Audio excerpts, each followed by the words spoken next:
دەچینە لای تەوەری دووەممان بێگومان ئەو بارودۆخی کە لە دوای هەڵبژاردنە پێشوەختەکەی عێراقەوە هاتۆتە ئاراو بە تایبەتی دوای ئاشکراکردنی دەرەنجامە سەرەتایەکان شیعە و سونەکانی عێراق لە پاش هەڵبژاردننی پێشوەختە جموجوڵی و هاوهانگی و ڕێخستنی هەوڵەکانیان لە پێناو پێکەنانی حکوومەتی نوێ دەست پێ کردە. بەڵام کورد چی کردووە چی دەکات و هەروەها چۆن دەچێتە بەغدادی دوای هەڵبژاردننی دەی 2021 ئەم پرسیارە ئەەکەینە چقی گفتوگۆی یاخود تەوەری گفتوگۆی ئەمڕۆی تەوەری دووەممان لە بەرنامی بەیانی کورسات نیوز بە میوانداری بەڕێز دکتۆر عەبدوڵڵا عەلیاوایی کە مامۆستای زانکۆیە و لێرە لە ئەستۆدیۆ میوانمانە. دکتۆر بەیانیت باش و بەخێر بێت. با یەک پرسیار بکەین دکتۆر پێشەوەی کە بچینە سەر ئەوەی کە کورد چۆن بچێتە بەغدا. ئەم پێک هاتە نوێیی کە لە دوای هەڵبژاردننی پێشوەختی عێراقەوە لە دوای دەیدەوە هاتۆتە ئاراوە و هەندێک لایەن کورسیەکانیان زیادی کردووە، هەندێک لایەن هاتوونەتە پێش و هەندێک پاشەکشیان کردووە. یعنی ئەم فرەیە لە ناو عێراقا و ئەم لایەنە لە ناو عێراقە کە هاتۆتە ئاراوە ئەتوانین بڵێین حکوومەتی ئەم جارەی پێکەنانی حکوومەتی ئەم جارەی عێراق قورسترە لە جارەکانی پێشوو؟ بەڵێ سپاسان دەکەم. پێشەچی حکوومەتی ئەو جارەی عێراق کە ئەگەر پێک بهێندرێت زۆر بە قورس پێک دەهێندرێت چکە لە هەزال مشتومڕەکی زۆر هەیە لە مابینی ئەو کوتلانەی کە براوەنە و یاخود ئەو کوتلانەی کە خۆیان دائیمەن بە گەورە زانیوە لە عێراق ئێستا وەزنەکەیان بچووک بوویتەوە ناتوانن ئەو دەورە بجێڕن، بەڵام لە بەرامبەری وان کوتلەی سەدری ئەو زیاترین مەقاعدی بەرلەمانی هینایە و ئەویش وا دەکاتن کە حکمڕانی بێختە ژێر دەستی خۆی و لە زۆریشەوە هەوڵی لە زووەشەوە هەوڵی بۆ دەداتن. اینجا ئەگەر ئەوە بێتە سەر حکم ئەوە مەترسێکی گەورە دروست دەکات. لە هەمان کات ئەگەر لایەنەکەی تریش بتوانن حکومت پێک بینن ئەمیش مەترسێکی گەورە دروست دەکات. لەبەر هەندێک پێدەچیتن یعنی پێکینانی حکومەتەکە قورس بیتن، هەر لەبەر هەندێ دەبینین ئەمڕۆکە بەڕێز نووری مالیکی بانک هێشتی هەموو کوتلە براوەکانی کردێ ماعەدا کوتلەی سەدرەکان نەبیتن. ینی ئەوانە لە ماڵی وان ئێوارێ هەموو کۆ دەبنەوە پاشەوەی لەگەڵ کوتلە براوەکان قسەی کردیە مالیکی بەخۆی لەگەر زۆربیان لەگەر جەنابی کاک مەسعودە ئوسامە نزیفیە یەکێتی نیشتیمانیە ئەیاد عەلاویە عەمار حەکیمە هادی عامریە جگە لە حەلبوسی و لە عەزمیش کە خەمیس خەنجەرە. اینجا ئەو ڕۆکە ئەو کۆبوونەوەی ئەو ڕۆ ئێوارە کە دەکرێتن دەتواندرێ لەوێن دەر خاریتە تەریق دابدرێ نەخشە ڕێگایەک دابدرێ بۆ ئەوەی چ دەکەن چ ناکەن. دەتوانم بڵێم ئەو کۆبوونەوەی ئەو ڕۆکە کۆبوونەوەیکی ئەگەر بێت و سەرکەوتوبی دەتواندرێ لەوێن دەڕابیخینەوە ئایا حکوومەتی عێراق ئەمجارە زوودا دەمەزرێ یان درەنگدا دەمەزرێ بە تایبەتیش ئەم شۆکە درەنگانی شەو تقریبان سعات یەک شەو ئەوانەی کە گەمارۆی منتیقەی خەزرایاندا خاستن لەلایەن جسری معلقەوە لەوێن دەرتوانیان بستنە ناو منتیقەی خەزرا لە جسرەکەش چوونە خوارێت چکە من زانیاری وردم هەیە لە جسرەکەش چوونە خوارێ بەڵام دوایە گەڕانەوە ئەو وەکو ڕیسالەیەک بوو بۆ ئومەم متحیدە کە پیرۆزبایی لە سەرکەوتنی ئەو هەڵبژاردن نەکرد. اینجا ئەوە وا لێ دەکاتن ئەگە ئەو ڕۆهێوارێک کۆبوونەوەکە بەرەو باشی بڕوە احتیمالە ئاسانتربی، بەڵام دیسانەکە ئەو حکومەتەی کەدا دەندرێتن لە پاش ئەو کۆبوونەوەی ئەو ڕۆبا بڵێن ئەگەر ڕێک بکەون لەسەر نەخشە ڕێگایەک دیسان ئەویش مهمەکەی ئاسان نییە چێ هەڵدەبژێری بۆ سەرۆکی ئەنجومەنی وەزیران. تۆ مەسەرەن ئەگەر بەڕێز نووری مالیکی دانێ سەدرەکان ڕازینی نە بەربەرەکانی دەکەن. من بەبیرم دێ لە ساڵی 2006 تا 2010 سەدرەکان 15 ئەندام بەرلەمانیان هەبوو لە بەرلەمانی عێراقی، بەڵام کەربیویستە بیانویستا باە شتێک دروست بکەن یاخود فەوزایەک لە ناو هۆڵی بەرلەمان دروست بکەن دایان کرد. یەکەمین کەس بوون ئەوانە کە تەپڵیان لێدا بە مێزەکانی ناو بەرلەمان لێ نەگەڕان بە تایبەتیش لە کاتی خوێندنەوەی قانونی مساءلە و عەدالە کە حەزری حیزبی بەعسی کرد لە عێراق. باشە دوای ئەمەی کە ئەم هەنگاوانە ئەبینین و ئەم جۆرە لە تا ڕادێک ئاڵۆزیە بینین لە پێکهێنانی حکوومەتی عێراقا. ئێستا کورد لە ڕووی کورسیەوە تا ڕادێک کورسیەکانی یعنی کورسێکی باشی هێنا بۆ ناو پەرلەمان ئەگەر بە یەکگرتووی بڕاتە ئەوێ. کورد هەنگاوەکانی داهاتووی چی بێ بۆ ئەمە چۆن بەشداری بکات لە حکوومەتەکەی داهاتوی عێراقا؟ بەڕای من یەکەمین شت کورد پێشەوەی بستە بەغدا پێشەوەی جەلسە یەکەمی بەرلەمان بەسرێ دەبی ئەو کەسانەی کە لە مەقعدی بەرلەمانیان لە بەغدا هینایە کۆبنەوەیکی گەورە بکەن لە ژێر سەرپەرشتی سەرۆکایەتی هەرێمی کوردستان لەوێن دەر بەرنمەیەک بۆ خۆیان دانێن ئەگەر چی مەسەرەن هەری قسمەک بەسەر یەکێتی بەرنمەیەکی هەیە پارتی بەرنمەیەکی هەیە یەکگرتو بەرنمەی هەیە نەوەی نوێ بەرنمەی هەیە لەوێن دەر هەموو شی بکەنەوە بە بەرنمەیەکی ڕۆک پێک بچن لەگە بەغدا دابنیشن ئەو جیهەتەی کە تەکلیف دەکرێت حکومت دابدرێ بتوانن کورد ئەو بەرنمەی کە بە خۆیان لە کوردستان دەیبن بیخزنە ناو بەرنمەکەی حکومت چونکە هەر حکومتێکی عێراق دابمەزرێ لە بیدایەتی ئەوە خوتەی عملی خۆ هەیە یاخود بەرنمەی خۆ هەیە اینجا ئەو بەرنامە چەند جێبەجێ دەکات چەند بەجێ ناکە ئەوە شتێکی ترە من لە یادمە لە کۆبنەوەکانی ئەنجومەنی وەزیرانی عێراق کە من ئامادە دەبووم بە نوێنەرایەتی سەرۆک کۆمار لەوێن دەرێکە ئەو بەرنمەی کە حەیدەر عەبادی داینابوو 4 ساڵ بوو لە بیدایەتەکەی هەوڵی دێدا تقریبا لە ناو 3-4 مانگ جارێک بەرنمەکەیان دەهێنا دایان بزانین چەندمان تەطبیق کردیە باوەڕ تێبێ ئەو 4 ساڵە تێپەڕی دەی لە سەتا تەطبیق نەکرد و من ملاحەزەم کرد بەرنمەکەشی لە لای من هەبوو چکە سەر و نسخەیان تەوزیع دەکرد هیچ ئەوەی کوردی تێدا نەبوو یعنی با بڵێن خاڵک لە خاڵەکان کە پاپەزبی بە کورد لەبەر هەندێکە کورد دەبی بتوانی ئەو جارە ئەو بەرنمەی کە دەیبا لە بەغدا لە ناو بەرنمەی حکوومەتی ئایندەی عێراق دایبنێ بۆ ئەوەی بین نابین ئەو وەزیرانێک کە تەمسیلی حکوومەتی عێراقی دەکەن یاخود ئەو ئەندام پەرلەمانانەی کە لە بەغدا تەمسیلی نوێنەرایەتی کورد دەکەن زەخت لەسەر حکوومەت بکەن کە ئەو بەرنامە چەندت تەطبیق کردیا ئەوەی بە نسبەت کوردە چکە ئێمە بەڕاستی گیرگرفتمان لە کوردستان گەلە زۆرە چەند ساڵە ئێمە لێی نووسینە بە خەبەر نەهاتینە لەبەر هەندێک نەویان تانووە کورد چونکە یەک ڕێز نەبووە لە پاش هاوپەیمانی کوردستان لە پاش ساڵی بە تایبەتی 2010 کورد یەک ڕێزی خۆی نەپاراستەوە هەر کەسێک بۆ خۆی لەلایەک کاری بۆ خۆی کردووە تەنانەت هەندێک زاریش لە هەندە ئەندام پەرلەمانەکان بەداخەوە دژی هەرێمی کوردستان قسەیان کردی یاخود ویستیان گیرگرفتەکانی هەرێمی کوردستان زیاتر قوڵ بکەنەوە اینجا ئەمە تەمە نادەکەین ئەو جارە ئەو شتە نەمینێتن بە بەرنمەیەکی یەکگرتو بچن و لەوێن دەر هەموو پێکەوە کار بکەن و ئەو کەسی کە بتانی ویاخود ئەو کەسی کە هەوڵ بدا لە بەرنمەکە لابدا دەبی محاسبە بکرێتن چ لەلایەن حکوومەتی کوردستانەوە چ لەلایەن جەماوەریانی کوردستانەوە کە لەیان قبول نەکرێ بەڕاستی چکە ئەم جارە جارێکی زۆر زۆر هەستیارە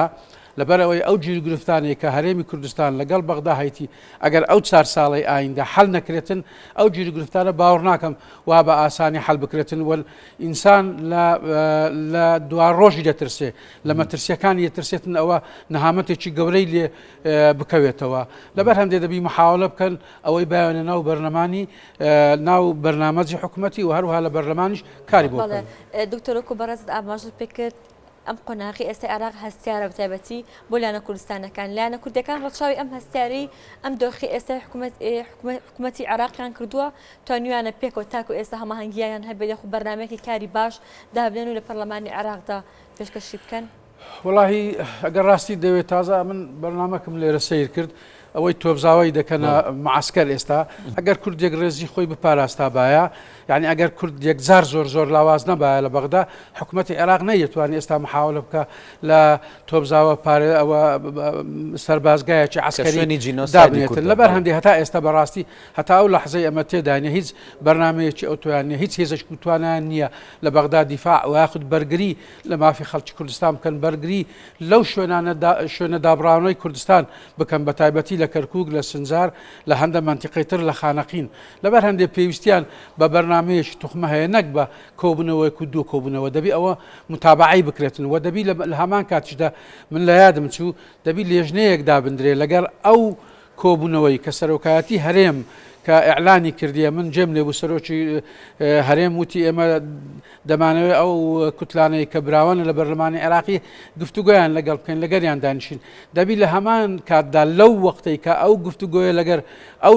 ئەندام پەرلەمانانە یاخود ئەو کوتلە براوانەی بەرلەمانی عێراقی دەکەن لێژنەیەکیش ڕەقیب لەسەر ئەوانە هەبیتن شەرت نییە حکوومەتی کوردستان بەخۆی بێتن لێژنەیەک بێ ئەو لێژنە لە حیزبەکان پێک بێتن مەرجیش نییە ئەو حیزبەی کە لە مەقعدی بەرلەمانی عێراقی هیچ کورسێکی نییە بەڵام مەسیری کوردستان ئەویش لێ بەرپرسیارە کەواتە ئەو لێژنەیە مافێکی ئەوەی بدێنێ لێژنەیەک بی لە 5-6 کەس پێک بێتن بۆ ئەوەی بین نابین ئەگەر حکوومەتی کوردستان مەجالیشی نەبی یاخود گیرگرفتی خۆی هەبی نەتوانی لەگەڵ ئەوانە کۆبیتەوە لێژنێکی تەنسیقی پێک بینی لەگەریان بانجیان کاتن و لە هەمان کاتدا هەواڵ لەگە یەکتری بگۆڕنەوە چی هەیە چی بکەن لە بەغدا داوای چی بکەن یاخود چیمان نوقسانە یاخود چی کراوە لە بەرنامەی حکوومەت دەبی ئەو شتە احتیمامێکی بەڕاستی زۆری پێ بدرێت. باشە دکتۆر شتێکی تر هەیە ئەم جارە تەنانەت پێش هەڵبژاردنە پێش وەختەکەش کە ئەنجام بدرێ کۆمەڵێک ئاماژە هەبوون لەلایەن لایەنە عێراقیەکانەوە کە باسی لێوە دەکرا کە ئەیانود ئەگەر بچینە پەرلەمانی داهاتوی عێراق ئەوە ئێمە تەنها بۆ ناوەسین چاکسازی بکەین بڵین لە کۆی سێکتەرەکانی ناو حکوومەتە بەڵکو هەڵ دەدەن دەستوریش گۆڕانکاری تیا بکەن ینی هەمواری یاساکان هەمواری مادەکانی دەستوریش بکەنەوە ئەمەیان تا چەند مەترسیە چونکە بەڕاستی لە ناو دەستورە کۆمەڵێک مافەیە دەستەبەر کراوە بۆ کورد و هەرچەندە هەتا ئێستا هەندێکی جێبەجێ نەکراوە بەڵام بوونی لە ناو دەستورە بۆ خۆی هەر گرنگە خۆی لە ڕاستی دابێ ئەو کارێکی ئاسان نییە قورسە گۆڕنی دەستور چونکە سلاحەکی زۆر هەیە بەربڵاوە هەموو گروپەکانی با بڵێن چەکدار حەشتی شعبی سەرایە سەلام کە سەر بە موقتەدا سەدرە و خەڵکی تکا ئەو سلاحیان زۆر لەسەر ئەوە زەحمەت بکرێت چکە بەخۆیان باوەڕ ناکەم پێک بێن ئەمە یەک دوو منافەسەیەکی زۆر هەیە لە مابینی گروپی مقتەدا سەدر لەگەڵ گروپەکانی مقابلی کە هەموو شیعەکانی تری لەگەردایە باوەڕ ناکەم ئەوانە لەبەر خەریک بوونی یەکتری بتوانن لە خلالی ئەو 4 ساڵی ئایندوو ئەو کارە بکەن دوایە جگەلەوەی بەرنەمانیش و دەستوری عێراق مەجاری ئەوەی نەدانێ ئەگەر سێ محافەزەی لە عێراق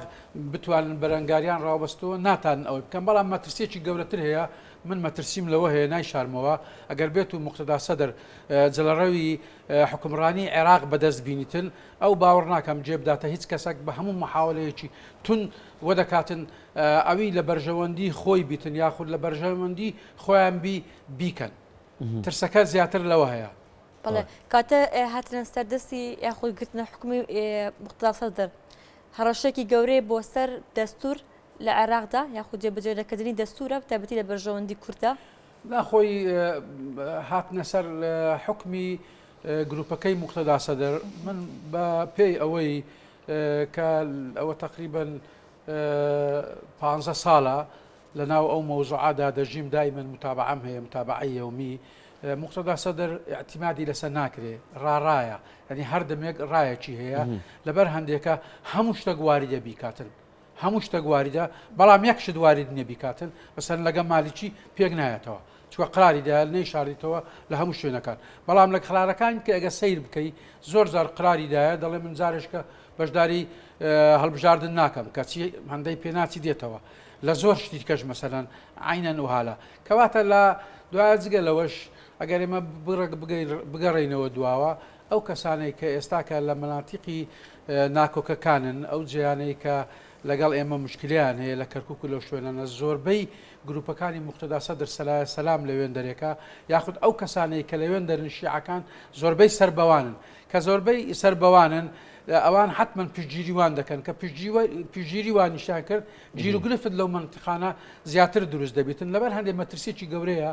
ئەگەر دەستوریش محاولە بکەن بیگۆڕن ئەمن لەو بڕواایە دامە جێنادەن هیچ کەسیی ئەگەر بیانەوێ گروپی مقتەدا شت بکەن دەیکەن مەسەر پارە گرانکردن بەهای دۆلار ئەوان کردیان بەڕاستی ئێستا دایانەوێ خۆی لێ بدزنەوە ناتوانن خۆی لێ بدزنەوە چونکە شتێکە ئاشکرایە ئەوان کردیان و ئێستاکەش یعنی تقریبا سەیتەرایان لەسەر هەموو شوێنە گرنگەکانی حکومەتی عێراق کردیە ئەگەر بێت و ئەوە بەردەوام بیتن لەو دەورەی ئەوانیش جلەوڕانی حکم بەدەست وەگرن لە بەغدا و لەو 4 ساڵی ئایندا سەرۆکایەتی ئەنجومەنی وەزیران لەوان بی بەڕێی من مەترسیێکی گەورەی هەیە لە بۆ هەموو عێراقیەکان نەک بۆ ئێمەی کورد بە تایبەتی بۆ هەموو عێراقیەکانیان. بڵێ شتێکی تر هەیە دکتۆر ئەوەی کە گرنگە بۆ هەرێمی کوردستان و بۆ لایەنە سیاسیەکانی هەرێمی کوردستان یعنی ئەوەیە کە عێراق یاخود بەغدا بە چەقی استراتیژی کارکردنی خۆیان بزانن لە داهاتوی عێراقا چونکە بۆمان دەرکەوت لە ماوەی ڕابردووە کە بە جۆرێک لە جۆرەکان پەیوەندیەکانی نێوان هەرێمی کوردستان و بەغدا تێکەچوو یاخود گوێنەدان بە ئەو پەیوەندیانە و تا ڕادەیەک ئەوەی کە وەلاخستنی بڵین بەغدا و بەوەی کە ئێمە خۆمان سەر بەخۆ کاری خۆمان بکەین و تەنانەت لە بواری نەوت و لە چەند بوارێکی ترا بەڵام دوجار دەرکەوت ئێمە گفتوگۆکانمان لەگەڵ بەغدای گفتوگۆیەکی بنیادنەرانە بێت و لەوێش چەقی گفتوگۆکانمان بێ سەبارەت بە داهاتووی عێراق تا چەند گرنگە ئەم ڕێچکە و هەنگاوە بگیرێ بۆ داهاتووی مامەڵەکردن لەگەڵ حکوومەتی بەغدایە بە تایبەتی لە مای ڕابردووە بینیمان لەلایەن بەڕێز قوبا تاڵەبانی جێگری سەرۆکی حکوومەت هەرێمی کوردستان دانوستانێکی دوور و درێژ و یعنی بەتاقەت ڕوویدا لە نێوانیانە و دوجار گەیشتنە نەتیجەیەک خۆی لە ڕاستی دابی تۆ مادام بڕیاری ئەوەدا لەگەر عێراق بشی لە دەستوری عێراق دەبی دائیمەن بەردەوام لە گفتوگۆ دابی لەگەر بەغدا بە تایبەتی ئەو 4 ساڵەی با بڵێن لە ساڵی 2014 تا 2010 وجودی حکوومەتی هەرێم لە بەغدا زۆر کەم بوو واخد ئەو زیارەتانی کە دەکرا بۆ بەغدا زیاتر لە ڕۆژەکی نەدەخەیاند ئەو گفتوگویانەش سەرپەیی بوون ئەو لێژنە فەنیانەیە کە دادەنیشتن نەدەگەیشتنە هیچ ئەنجامەگا خود دانیشتنەکانیان بە پچراو بوو بەڵام دانیشتنی ئەو جارە ئەو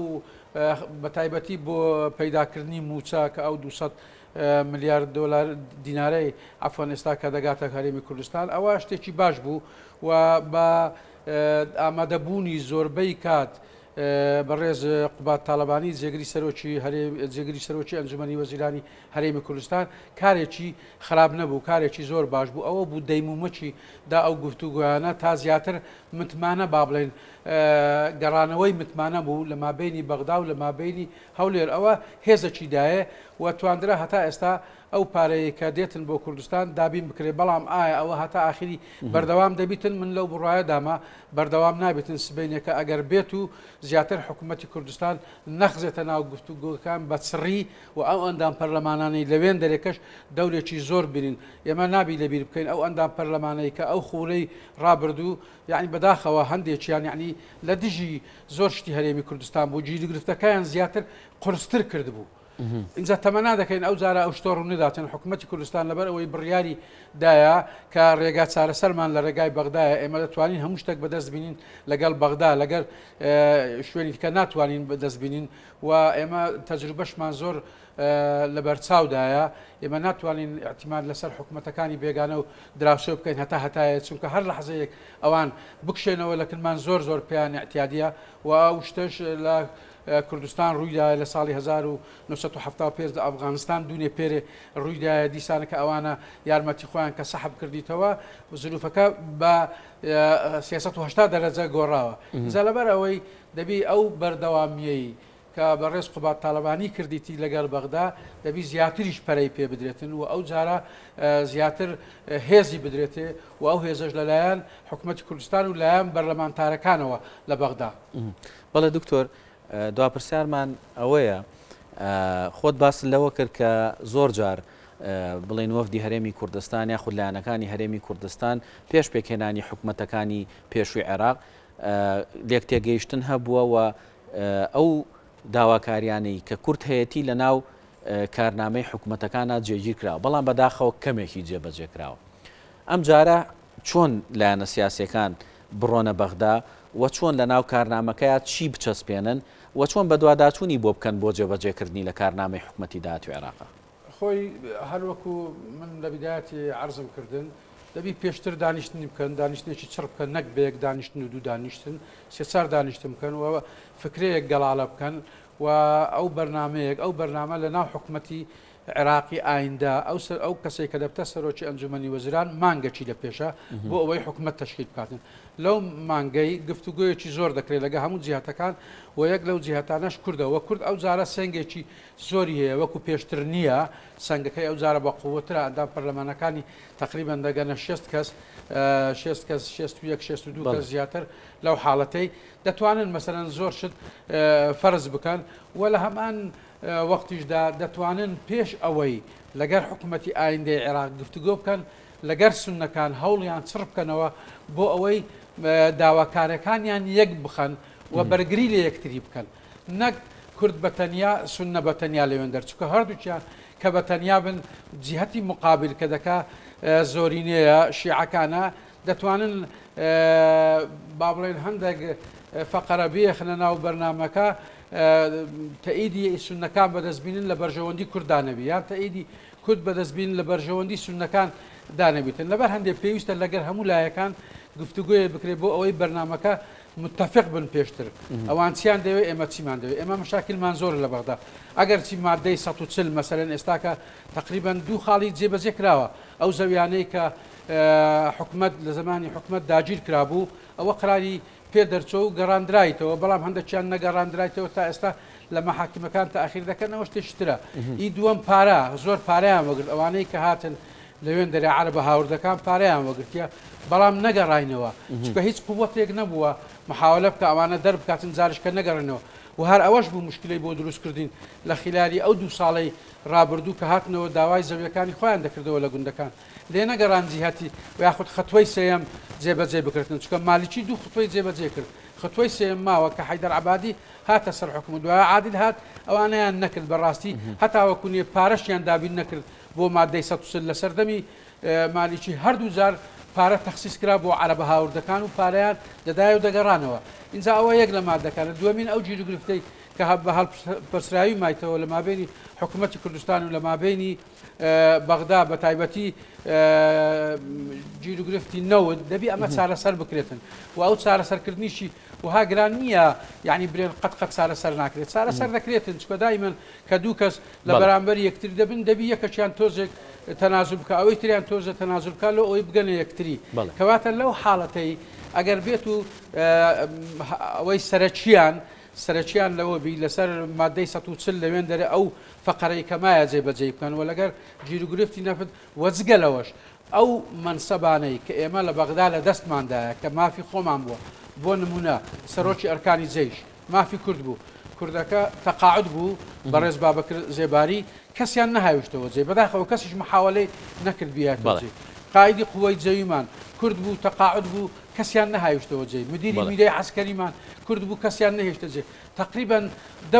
وەزیرمان هەیە لە وەزارەتەکانی عێراقی وەزارەتی مهمیش ئێستا یەک بەشەریان نمان ئەوانە تەقاعد بوون کە تەقاعد بوون حکومەتی کوردستان یاخود ئەو کەسانەی کە تەمسیلی